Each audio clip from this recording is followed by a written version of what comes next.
Hello students, ये educator में आपका हार्दिक स्वागत है।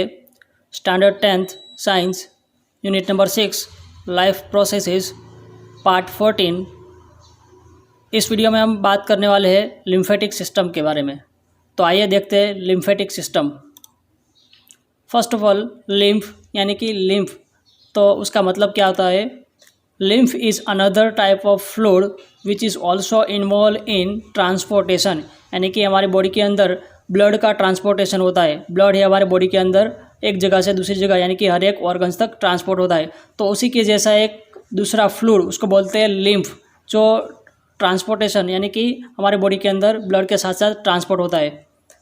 Some amount of plasma, proteins and blood cells escape into the intracellular space through the pores present in the wall of capillaries form lymph, यानी कि ये जो लिम्फ है उसके अंदर क्या रहता है और कैसे बनता है। तो यहाँ पे देखते हैं कि some amount of plasma, proteins and blood cells, तो यानी कि जो यहाँ पे ब्लड कैपिलरीज है जिसके अंदर से ब्लड है वो ट्रांसपोर्ट होता है। तो ये ब्लड कैपिलरीज के अंदर बहुत सारे पोर्स प्रेजेंट रहते हैं। पोर्स यानी कि होल्स रहते हैं, जिसकी वजह से यहाँ पे जो ब्लड पास होता है उस ब्लड में से थोड़ा बहुत प्लाज्मा, उसके अंदर जो प्रोटीन्स है वो और ब्लड सेल है वो यहाँ से वो लीकेज रहता है, यानी कि वो पास होता रहता है वो पोर्स में से, और इंट्रा सेल्यूलर स्पेस के अंदर आता है। यानी कि जो आप सेल देख सकते हो वो हर एक सेल के बीच में थोड़ी बहुत स्पेस रहती है, तो स्पेस के अंदर वो ब्लड सेल से वो आता है। उसके बाद वही ब्लड सेल्स के अंदर जो प्लाज्मा, प्रोटीन्स एंड दूसरा ब्लड सेल्स है वो नीचे की एक वेसल्स के अंदर ट्रांसपोर्ट होता है, उसको बोलते हैं लिम्फेटिक वेसल, और इसी को मिला के लिम्फ है वो बनता है। तो यहाँ पे आप देख सकते हो कि जो ब्लड ट्रांसपोर्ट होता है यहाँ से पास होता है, वहाँ से वो थोड़ा बहुत लीकेज होता है उसका, यानी कि जो ब्लड, प्लाज्मा एंड प्रोटीन्स है वो यहाँ पे इंट्रासेल्युलर सेल्स के अंदर आता है। उसके बाद जो ब्लड सेल्स के अंदर यानी कि जो ब्लड है उसके अंदर जो भी डीऑक्सीजनेटेड ब्लड है वो वापस यहाँ से ब्लड कैपिलरीज के अंदर जाता है। तो ये जो लिम्फेटिक वेसल है वो लिम्फेटिक वेसल के अंदर ब्लड का जो भी लीकेज है वो ट्रांसपोर्ट होता है, उसको बोलते हैं lymph. Next, lymph is colorless and contains less protein as compared to that of in the blood, यानी कि जो हमारा ब्लड रहता है वो रेड कलर का रहता है, और जो लिम्फ है यानी कि जो ब्लड का एक पार्ट है वो है कलरलेस है, and it contains less protein as compared to blood, यानी कि ब्लड के अंदर बहुत सारा प्रोटीन प्रेजेंट रहता है और जो है लिम्फ है उसके अंदर बहुत कम प्रोटीन रहता है।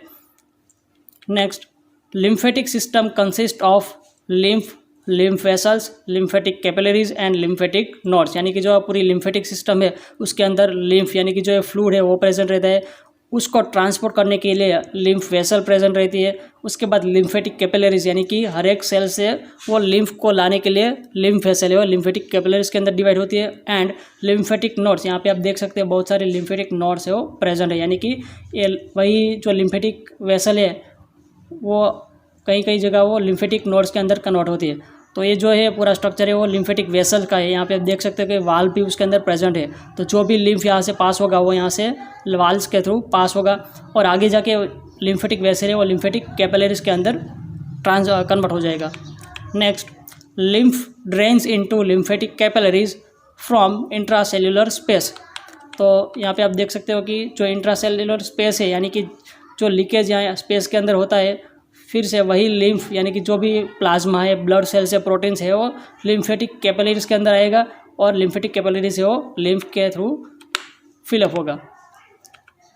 Lymphatic capillaries join to form lymphatic vessels that finally opens into large veins, यानी कि जो पहले जो लिम्फेटिक वेसल है वो लिम्फेटिक कैपिलरीज के अंदर कन्वर्ट होता है, उसके बाद वही लिम्फेटिक कैपिलरीज है वो ज्वाइन होकर लिम्फेटिक वेसल बनाता है, और वो लिम्फेटिक वेसल है वो फिर लार्ज वेन यानी कि जो मेन वेन है उसके अंदर वो कन्वर्ट हो जाता है। Now functions of lymphatic system, यानी कि जो पूरी लिम्फेटिक सिस्टम है इसके अंदर जो भी लिम्फ है उसका फंक्शन क्या रहता है उसके बारे में डिस्कस करते हैं। फर्स्ट, कलेक्ट इंट्रासेल्युलर फ्लूइड, यानी कि जो भी इंट्रासेल्युलर स्पेस के अंदर जो ब्लड का लीकेज होता है उसको कलेक्ट करता है through the medium of lymph vessel, यानी कि लिम्फ वेसल के अंदर आता है, and returns it to blood circulation, और वापस से उसको ब्लड सर्कुलेशन के अंदर वो ट्रांसपोर्ट करता है।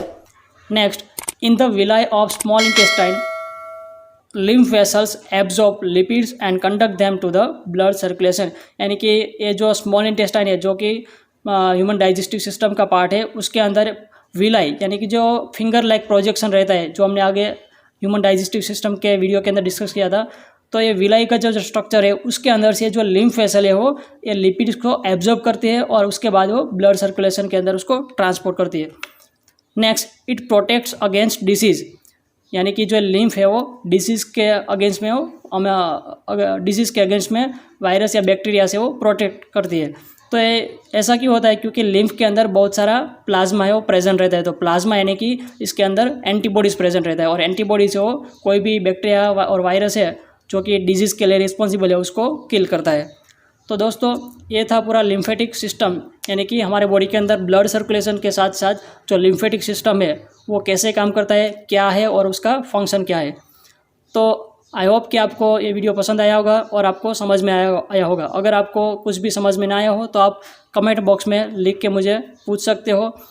और अगर आपको ये वीडियो पसंद आया हो तो लाइक करिए, अपने दोस्तों के साथ शेयर करिए और अभी तक आपने चैनल सब्सक्राइब नहीं किया है तो सब्सक्राइब कीजिए। Thank you.